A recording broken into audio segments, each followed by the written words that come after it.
فجر کے وقت کی اہمیت. صبح خیز امتیوں کے لیے نبی اکرم صلی اللہ علیہ وسلم کی دعا. یہ صبح خیز کا مطلب جو صبح صبح اٹھ جائیں. صبح جلد اٹھنے والے امتیوں کے لیے نبی اکرم صلی اللہ علیہ وسلم کی دعا. آپ نے فرمایا اللہم بارک لامتی فی بکورہا، اے اللہ میری امت کے لیے اس کی صبح میں برکت ڈال دے. پھر فجر کی سنتیں دنیا اور ما فیہا سے بہتر ہیں. سیدہ عائشہ سے روایت ہے نبی کریم صلی اللہ علیہ وسلم نے فرمایا رکعتا الفجر خیر من الدنیا وما فیہا، فجر کی 2 سنتیں دنیا اور اس کی ہر چیز سے بہتر ہیں. دنیا میں آپ کو کیا کیا پسند ہے، کیا بہت قیمتی لگتا ہے، اس کے بارے میں سوچیے. سوچ لیے اپنے دماغ میں سوچ لیجئے کہ کیا کیا چیز آپ کو بہت پریشیس لگتی ہے اور آپ اس کو کسی قیمت پر کھونا نہیں چاہتے. اب اس سے کمپیریزن کر کے ان 2 رکعتوں پر آ جائیے کہ یہ پڑھنی نصیب ہو گئی تو گویا سب کچھ مل گیا. دنیا میں جو کچھ بھی ہے صرف ہمارے لیے پریشیس نہیں. مثلاً آپ میں سے ہر ایک نے اپنا اپنا پریشیس چیز کا سوچا. اب سوچئے جو سب کا پریشیس ہے اس سے بھی زیادہ یہ ہے. اور پھر صرف اس ہال میں بیٹھے ہوئے لوگ نہیں، پوری دنیا میں جو کچھ ہے، جو خزانے ہیں، چاہے وہ پیٹرول کے خزانے ہیں یا سونا ہے زمین میں یا کچھ بھی، دنیا اور ما فیہا جو اس کے اندر ہے، ہر چیز سے بہتر ہیں یہ 2 رکعتیں. اور کتنے بدبخت ہیں وہ لوگ جو فجر کے وقت سوتے رہتے ہیں اور ان 2 رکعتوں سے محروم ہو جاتے ہیں. تو فجر کے لیے بر وقت اٹھنا بہت بڑی سعادت کی بات ہے.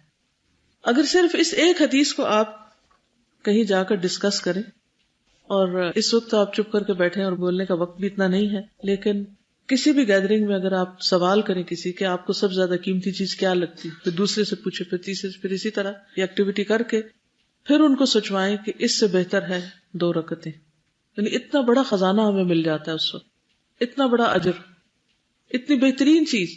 تو ظاہر ہے کہ جو اچیور ہوتا ہے، جو صبح صبح اتنا سب کچھ پا لیتا ہے، اپنا معاملہ بھی اللہ کے سپرد کر دیا اور اللہ سبحانہ وتعالیٰ سے بہترین اجر بھی لے لیا، اس کی صبح کیسے ہوگی جو اس احساس کے ساتھ اٹھے؟ اور اس کی صبح کیسے ہوگی کہ جو نہ تہجد میں اٹھا، نہ اس نے یہ دعا پڑھی اور نہ اپنا معاملہ اللہ کے سپرد کیا، اور نہ ہی اس پر اس کا یقین ہے کہ وہی آگے بڑھاتا ہے، وہی پیچھے کرتا ہے، اور نہ پھر فجر ڈھنگ سے پڑھی، تو اس کی زندگی کیا زندگی ہوگی؟ اس میں کہاں سے سکون اور کہاں سے خوشی ہو سکتی؟ اصل میں ہماری اپروچ میٹیریلسٹک ہوگی نا. اگر ہم آخرت اورینٹڈ اور اس پوائنٹ آف ویو سے اس حدیث مبارک کو دیکھیں تو جیسے فرمایا گیا کہ آخرت میں تمہیں عذاب سے اگر زمین بھر سونا بھی تم صدقہ کرو تو تمہارے کام نہیں آئے گا. تو اگر اس کانٹیکسٹ میں اس کو دیکھا جائے تو پھر لگتا ہے کہ واقعی جتنے بھی خزانے ہیں وہ ہمارے اس وقت کام نہیں آئیں گے جتنی یہ 2-3 منٹ کی عبادت. بالکل صحیح. پھر نماز فجر پڑھے بغیر سوئے رہنا. عبداللہ بن مسعود نے بیان کیا ذکر عند النبی صلی اللہ علیہ وسلم رجل فقیل ما زال نائما حتى اصبح ما قام الى الصلاة فقال بال الشیطان فی اذنه. صحیح البخاری. نبی صلی اللہ علیہ وسلم کے سامنے ایک شخص کا ذکر کیا گیا کہ وہ صبح تک پڑا سوتا رہا اور نماز کے لیے بھی نہیں اٹھا. اس پر آپ نے فرمایا شیطان نے اس کے کان میں پیشاب کر دیا ہے، یعنی نجاست ہے اس کے اندر. اب 2 لوگ ہیں، ایک وہ ہے جو فجر کی نماز پڑھ کے آ رہا ہے اور دوسرا وہ جو بغیر پڑھے آ رہا ہے اور سویا رہا ہے. تو ان دونوں کی کیفیت ایک جیسی تو نہیں ہو سکتی، تو اس دوسرے شخص سے خیر کی کیا توقع رکھ سکتے ہیں آپ؟ فجر کی سنتوں کے بعد دائیں پہلو پر لیٹنا. سیدہ عائشہ فرماتی ہے رسول اللہ صلی اللہ علیہ وسلم فجر کی سنتیں پڑھنے کے بعد اپنے دائیں پہلو پر لیٹ جایا کرتے تھے اور پھر اس کے بعد مسجد میں جاتے تھے. نماز فجر کے بعد ذکر الہی. سیدنا جابر بن سمرہ سے مروی ہے ان النبی صلی اللہ علیہ وسلم کان اذا صلی الفجر جلس فی مصلاہ حتی تطلع الشمس حسنا. صحیح مسلم. نبی کریم صلی اللہ علیہ وسلم جب فجر کی نماز ادا کر لیتے تو اپنی جگہ پر بیٹھے رہتے یہاں تک کہ سورج اچھی طرح نکل آتا. کیا کرتے تھے بیٹھ کر؟ جو صبح شام کے اذکار ہیں ان کا وقت کیا ہے؟ صبح کا سورج نکلنے سے پہلے پڑھنے ہوتے ہیں.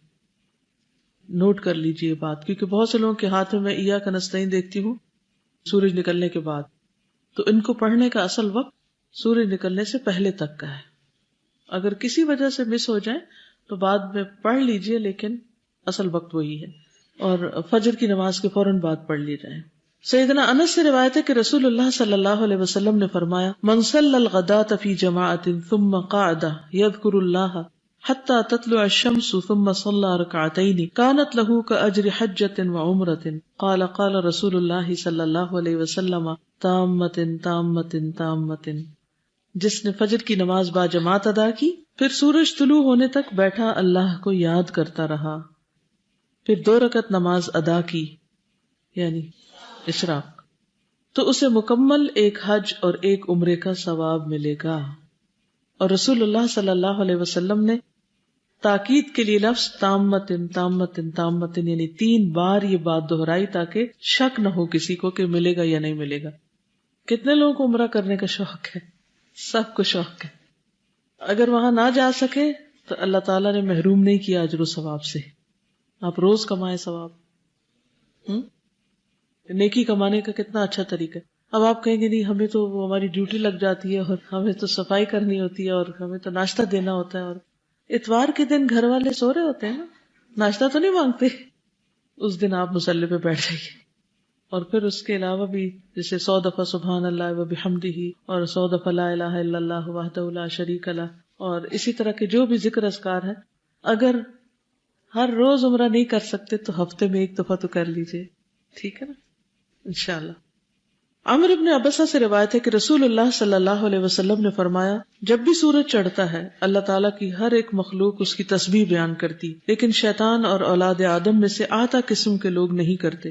میں نے سوال کیا آتا قسم کے لوگ سے مراد کون ہیں؟ آپ نے فرمایا بدترین انسان، یا فرمایا اللہ کے مخلوق میں سے بدترین کو آتا کہتے ہیں، یعنی جو سورج نکلنے کے وقت میں اللہ کی تسبیح نہیں بیان کرتے، ذکر نہیں کرتے، خواہ وہ سو رہے ہوں، خواہ وہ باتیں کر رہے ہوں، خواہ وہ ادھر ادھر کے ہنگاموں میں مصروف ہو، وجہ کوئی بھی ہو، یا ویسے ہی غفلت میں نہ کریں. کیونکہ بعضوں کا دیکھا گیا کہ اگر 4 لوگ بھی کہیں اکٹھے ہیں تو وہ صبح صبح دنیا بھر کی باتیں شروع کر دیتے اور گھروں میں ایک ہنگامہ سا برپا ہوا تھا. کوئی کسی کو آوازیں دے رہا ہے، کوئی پکار رہا ہے، کوئی کچھ کر رہا ہے، جہاں خاص طور پہ بہت سے لوگ مل جل کے رہتے ہیں.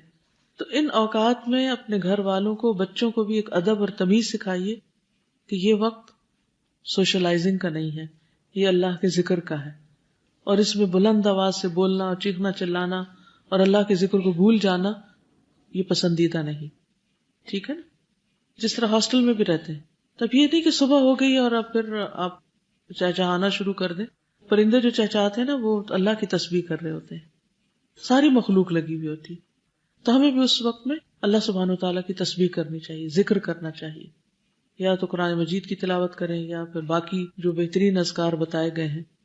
وہ اللہ کے ذکر کا ایک کارڈ بھی ہے نا، اس میں بھی کچھ اذکار لکھے ہوئے ہیں. اگر انسان کو بھول جائے سیکوینس یا ترتیب یا کسی وجہ سے تو ان کو اپنے سامنے لٹکا بھی سکتے ہیں، چپکا دیں کہیں یا دیکھ کے پڑھ لیں تاکہ کوئی چیز مس نہ ہو. سیدنا انس بن مالک سے روایت ہے کہ رسول اللہ صلی اللہ علیہ وسلم نے فرمایا مجھے ایسے لوگوں کے ساتھ بیٹھنا سیدنا اسماعیل علیہ السلام کی اولاد میں سے 4 غلاموں کو آزاد کرنے سے زیادہ پسند ہے جو نماز فجر سے طلوع آفتاب تک اللہ کا ذکر کرتے ہیں. ایسے لوگ جو ان اوقات میں ذکر کی پابندی کرتے ہیں وہ صالحین میں شمار ہوتے ہیں. تو یہ جو ہر وقت بات ہوتی ہے نا صالح لوگوں کی صحبت اختیار کرنی چاہیے، تو صالح کے سوا یہ پابندی کوئی نہیں کر سکتا کہ اس وقت میں بیٹھ کے اللہ کا ذکر کرے، اللہ کو یاد کرے یا کوئی اچھا کام کرے. آپ نے فرمایا کہ مجھے ایسے لوگوں کے ساتھ بیٹھنا زیادہ پسند ہے بنسبت اس کے کہ سیدنا اسماعیل علیہ السلام کی اولاد میں سے 4 غلاموں کو آزاد کیا جائے. یہ بھی اتنی بڑی نیکی. تو صرف یہ کمپنی اختیار کرنا، کیونکہ ایسے لوگوں کی جب کمپنی اختیار کی جائے گی تو کیا ہوگا، وہ دوسروں کو بھی اس کام پر لگا دیں گے. کون ہے وہ لوگ جو نماز فجر سے طلوع آفتاب تک اللہ کا ذکر کرتے ہیں؟ فرمایا مجھے ایسے لوگوں کے ساتھ بیٹھنا 4 غلام آزاد کرنے سے زیادہ پسند ہے جو نماز عصر سے غروب آفتاب تک اللہ کا ذکر کرے، یعنی اس وقت ان کے ذکر میں اور کثرت ہو جائے. کیونکہ دن بھر کام وغیرہ کرتے رہتے ہیں تو شام میں پھر انرجی لو ہونے لگتی، تو کہ بہت ایکٹیولی آپ دوسرے کام نہیں کر سکتے، تو پھر انسان کو ذکر میں ایک خاص قسم کا سکون بھی ملتا ہے، ایک تسلی ہوتی. تو کس قدر فضیلت ہے ذکر کی. کیا کر سکتے ہیں آپ اس وقت اپنے آپ کو اس چیز کا پابند بنانے کے لیے اگر باقی گھر والے نہیں ہیں پابند؟ کیونکہ ابھی یہ جو کچھ 6 دن سے پڑھ رہے ہیں ہم، یہ اب ویکینڈ پہ جا کے پتہ چل جائے گا کہ کیا ہوتا ہے، کتنی پابندی ہوتی ہے ان سارے اذکار کی. یہ کچھ لوگ جب ان کو ایک خاص ٹائم ٹیبل کا پابند کیا جاتا ہے تو اس وقت تو وہ کر لیتے ہیں، لیکن جو ہی اس سے چھوٹتے ہیں تو سب بھول جاتے ہیں. تو گھر جاتے وقت اپنے ویکینڈ کے لیے بھی ایک ٹائم ٹیبل بنائیے، کیونکہ اللہ سبحانہ تعالیٰ کو وہ عمل زیادہ پسند ہے جس میں آپ کنسسٹنٹ ہو، جو تسلسل کے ساتھ ہو، دوام کے ساتھ ہو، چاہے وہ تھوڑا ہی کیوں نہ ہو.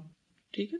اب یہ مجبوری ہو سکتی گھر والوں کی کہ بچے چھوٹے ہیں، وہ رو رہے ہیں، تو اب آپ مسلح پہ تو نہیں بیٹھ سکتے، یا آپ کے ہسبینڈ کو ڈیوٹی پر جانا ہے تو آپ کو ناشتہ بنانا ہے یا لگانا ہے یا کوئی بھی ایسا کام کرنا ہے، یا آپ کو خود یہاں پر آنا ہے، تو آپ کو جلدی ہے نکلنے کی. آپ میں سے کئی لوگ فجر کی اذان کے بعد نکل آتے ہیں، کہ جو گھنٹے 1.5 گھنٹے کی ڈرائیو سے آتے ہیں. تو اس صورت میں پھر آپ کیا کر سکتے ہیں؟ کیا کریں؟ کھانا بناتے وقت ذکر کرتے رہیں، سفر میں آتے وقت آپ ذکر کرتے رہیں، اور یعنی جو بھی کام کر رہے ہیں، مثلا آپ کو صفائی کر رہے ہیں، کچھ بھی کر رہے ہیں، یعنی ایک تو یہ کہ آپ ایک جگہ بیٹھ کے کریں. اگر بیٹھ کے نہیں کر پا رہے تو جو بھی کام آپ کے حصے میں ہے یا ذمہ داری پہ ہے، اس کام کے دوران بھی ذکر کرتے رہیں، خواہ وہ صبح کا وقت ہے یا عصر کا وقت ہے، لیکن ان اوقات کو ذکر کے لیے خاص کریں.